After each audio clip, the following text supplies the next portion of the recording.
All right, let's get started here with Final Cut. Just in case you need a review, or maybe you didn't attend the day that we talked about Final Cut. But anyway, let's start here on the desktop.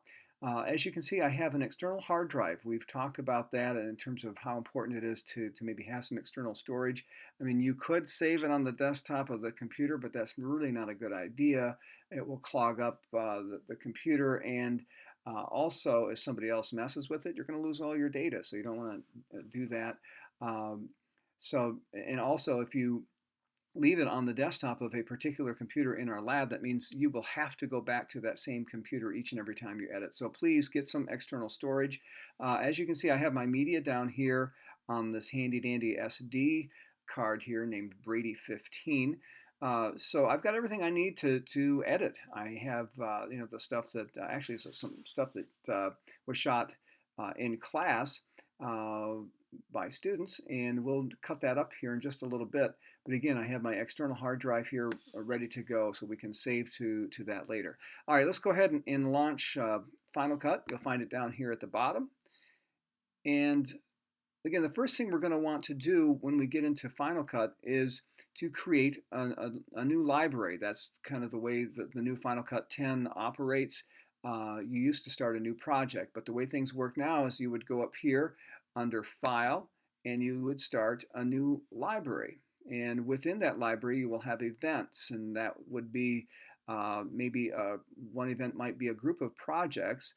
And of course, in the project is actually the one of the particular events that you're working on, if that makes any sense. So you do have a hierarchy here between the library, event, and then the actual project. So I'm going to go to start a new library, and then I want to be able to save that library to, well, we'll give it a name here. Let's give it BC200 test 1, and we'll look for this here. Hopefully to find my external hard drive. Sometimes it is a little bit fussy. Okay. And it's saying it's ejected now. Oh, lovely. All right, let's try this again. There it is. Okay. So I'm going to go to Lacy Share. That's, again, on my external hard drive. And we'll put in perhaps a new folder here just for our project. Okay. Or our library in this case. Let's call it test library for now. And we'll create that. And then again, within this test library, I can have a number of different events. We could call this one Editing 101, and we could have a series of projects within that event of Editing 101. Okay, so but for right now, we'll just call this our test library, and we'll save this. And then later on, we'll make sure that all of our media goes into that library, because you want to make sure it's being directed to the same folder. All right, so I would now go ahead and I can start a new project. Okay, I could name my event. We'll do that too. What the heck? I'm just going to just put the date on it here. Sounds fine, again, because this is just a test anyway, so we'll do that. And so now you can see it kind of building in here. We've got this test project, we've got the event name, and now last of all, we'll go ahead and just start a new project. And we'll call this VO test, because we're just going to basically cover the ins and outs of how to cut up a voiceover. A simple assignment here that's due pretty soon. All right, so I'll go ahead and click OK. And when I do that, you'll notice that we have now a timeline established down here. Up here, we have our libraries window, and then we have basically what I refer to as the clips window. It'll allow us to build in some clips. We won't talk much about the inspector right now, because that deals with mostly getting into effects later on that probably are beyond what we need to do right now with this voiceover project. So anyway, let's go ahead and we'll build in some clips here.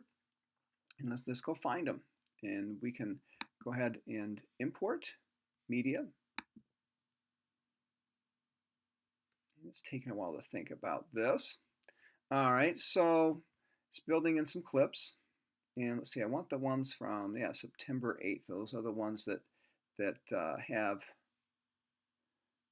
some of the parking footage that we shot. So I'll just go ahead and select one here. It looks good. We got a wide shot there.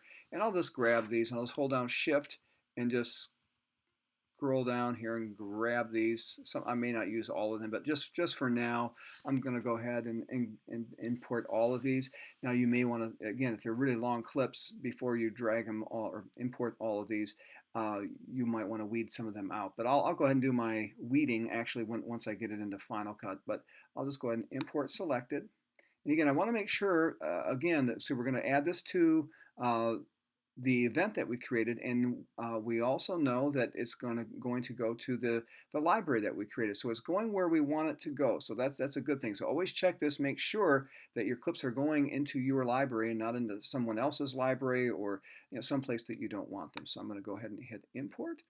And that should build in these clips, and it says yes, there's 12 of them right here, and I can just twirl this down, and now it will allow me to scroll through that. I'm going to raise this up just so I can see more clips. Okay, and we'll just go back up here to the top.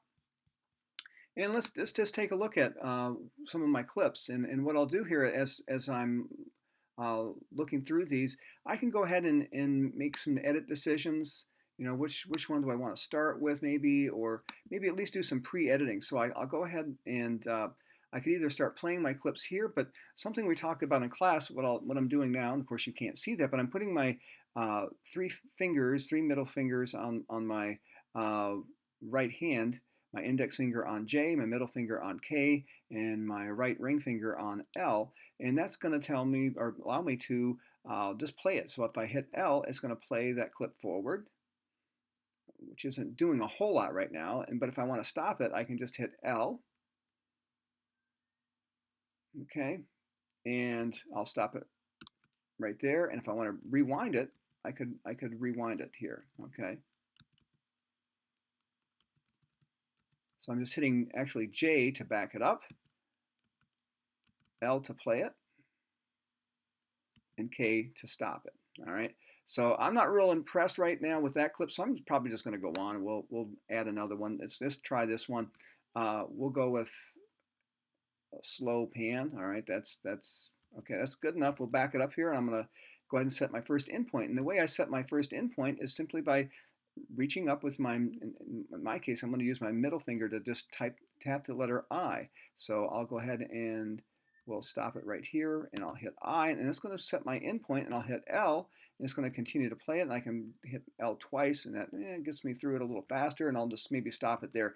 Typically, I don't like to stop a pan in the middle of the pan, but in the interest of time, because it's such a long pan, I think I'm going to actually back this up and probably stop somewhere not too long after it gets started here. So let's see. We'll go through this on the timeline. I'll stop it about right there, and I'll hit O. And you'll notice up here that this little bounding box now has taken out all of this stuff, will no longer be part of my clip when I put it down onto my timeline. So if I want to put that on my timeline, I could either grab it and drag it down to my timeline, which is okay, or I could just simply hit the letter E, and it will build it in. So that's called an append edit, and it just basically takes what you've done here and now puts it on the timeline. So I can go back here to the beginning of my timeline. We'll take my cursor and drag it over, and now you can see that shot. Again, it's a little shaky, but again, this is just for instructional purposes. We're just taking some video that we did a couple weeks ago. We talked about shooting close-ups, and here's a nice close-up. So why not? I'll go ahead and again, we'll go with the JKL method of reviewing this. I'll hit L, and we're playing through it. Looks like it's just a close-up of someone's license plate. Fair enough. We're back at the beginning here, so I'm just going to go ahead and whoops, we'll back this up, and we'll set a new endpoint here. All right, let's go ahead and set an endpoint there, and we'll set our out point. Maybe somewhere, maybe before it moves, I'll stop it right there. We go back. All right, and we'll stop it there. All right. And so we've got another clip that we can put into our timeline here, and I'll just go ahead and hit E, and it'll just build it on in. As you can see, it's not going to be a terribly long clip, but again, this is just to get us started in the editing process. So now we have 2 clips. Wonderful. All right, and let's go on to our next clip. And now we'll see maybe a wide shot of this. Looks like a sweet Dodge Charger or something here. So I'll go ahead and maybe set an in point here. And then I'll hit L and K, and then I'll set my out point. Pretty simple. So JKL, really important keyboard shortcuts, and then E is really an important shortcut. As you can see now, we've been at this for all of just a couple minutes, and we've built ourselves a nice little timeline here, okay? And that's all we're going to be building on. And we can trim this up a little bit more later. We can fine tune it, but right now I'm just doing kind of what's called a rough cut. And I'm just going through here and grabbing some files. And let's see if there's anything else that we want to grab here. Let's see.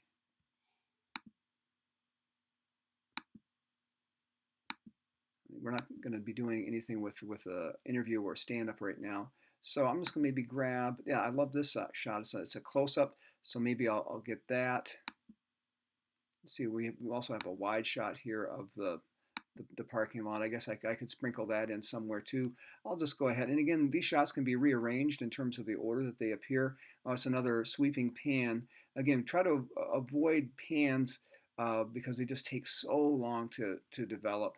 And if it's the only footage we have, I guess it's okay. But I'm going to set an in point there. And we'll let this kind of move through a little bit more. And then we'll stop it. And then we'll set our out point. And let's see, let's go back down to this clip. Oops, the clip with, there we go, that's what I want. All right, so we'll go ahead and grab that with an in point and an out point. And I'm going to go ahead and append, edit that. And let's see, now maybe do one last wide shot here. I think this is the one we did with little editing. And now let's see, we're how many seconds into this? So far we've done 13 seconds. Now that would be a fairly short VO, but I think you get the idea. We don't have to keep building this out for 30 seconds. And these are fairly quick clips. They're moving along. But again, if we did a VO, we could start out with this wide shot, and knowing that it's going to cut to a close-up of someone's license plate, the wider shot, medium shot of the car, close-up of a ticket, and then back to a kind of a wider shot of the parking lot. And again, if I realize, oh my goodness, I don't have enough footage, I need to expand this, that's not a problem. I can just put the arrow tool over and I can drag, whoops, I'd have to almost pull the clip out and drag it from the other side, because again, I'm at the end of my clip. But some other clips, I may want to expand them out. And as you can see, the timeline will move accordingly. Okay, so we can change these. We can change this side of the clip.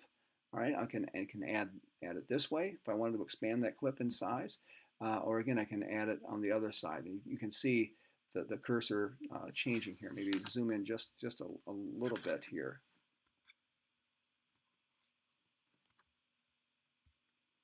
You can just see that this flipping back and forth. Okay, so again, if I want to expand that way, I have the cursor facing that way. If I want to expand the other end of the clip, I would have it leading into the clip. I think that's at the very end, but this one I should be able to drag a little bit more. There we go. So we can adjust our clips that way if we like. And I'll go ahead and zoom back out so you can see the whole interface again. Real quickly, just as far as editing tools are concerned, again, the one we're going to use most is this one that I was using just now, just what I call the arrow tool, or A, and the trim tool, or T. And again, sometimes these work in tandem, as you just saw. I can have the arrow tool, but when I hover over an edit point, it'll switch to the trim tool. Then the position tool, and that's basically for just moving clips. You can, again, select the range of the clip, kind of like what we did up here in terms of the in and out points. It puts a yellow bounding box around that area you want to affect. And also the blade tool, again, I can use that. Get that back real quickly. Or again, I can just use the letter B to put And I'll get the cursor over that, and I'll just hit the letter B. And again, you can see now the blade tool is here, and then I can cut that clip right in half. And again, I can assign, and I'm going to zoom back in here again real quick, just to take a quick look so you can see the, the, the cut. This has a dotted line here that shows you that I've applied the razor cut tool here. And now again, I could put different effects on this half of the clip or change the speed for this half of the clip, but leave the other half unaffected. So again, something that we'll get into more later. We don't have to worry about that so much right now with this VO project. But I did want to show you where some of these tools resided. And if you do something you don't like in this case, I really don't need the blade tool, so I'll just do an undo, and I'm out of it. Okay, so that's basically all you would have to do to set up your timeline. Again, there are other things that we can add here. As you can see, we've got text that we can add, but we'll worry about that in another tutorial. For now, this is basically all you're going to need to do to get this VO assignment done, just to be able to bring in some clips, start a new library, a new event, a new project, and then import your clips, and then edit the clips. Usually, again, it works best to edit them before you put them on the timeline, although as you can see, you certainly can edit while you have clips on the timeline. So again, you can kind of fine tune it once you get them on the timeline. Again, there's so many more tools and more techniques that I could add to this tutorial, but I think for now, that's probably good enough to at least get you up and running. The only other thing we need to do is just do a Command E so we can export it. And that's what I've just tapped on here. And it's going to say, well, all right, we've got this project called VO test. What do you want to do with it?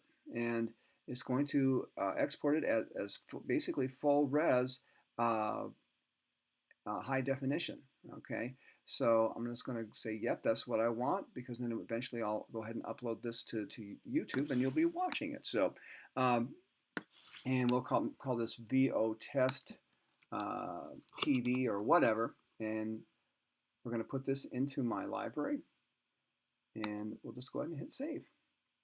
And it's going to export it out, and after that, you will have yourself a handy-dandy video that you can post to YouTube, or at least maybe we can watch it here in class. And if you don't have a YouTube account, I would suggest that you get one, and so you can start uploading your files there so we can take a look at them in class. And again, I'll show you how to do that when we get all of our fun files together on Thursday. Thanks.